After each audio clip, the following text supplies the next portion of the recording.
तुम्हाला आश्चर्य वाटेल थोडंसं, सुप्रिया सुळेंनी सुद्धा तुमच्याबद्दल एक वक्तव्य केलं जे तुम्हाला चांगलं वाटेल, की सुरेश अण्णा धस हे मॅनेज होणार नाहीत असा माझा विश्वास आहे. 100% आहे.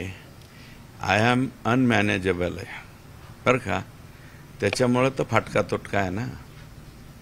आजपर्यंत कधीच मॅनेज नाही, कुठंच नाही. धनंजय देशमुख सुद्धा तुमच्याबद्दल काल चांगलंच बोलले. मी त्याचे मनापासून आभार मानले ना, आत्ता बी मानतो. मसाजोगकरांचे सुद्धा मनापासून आभार मानतो, कारण माझा दामन साफ आहे हे त्यांना माहिती. याच्यातून लक्ष विचलित होणारच नाही, अजिबात होणार. जनतेचे होऊ देणार नाही, जनतेचंही होऊ देणार नाही. मी म्हणलं ना, हे प्याल्यातलं वादळ आहे. आज किंवा उद्यापर्यंत हे क्लिअर होईल.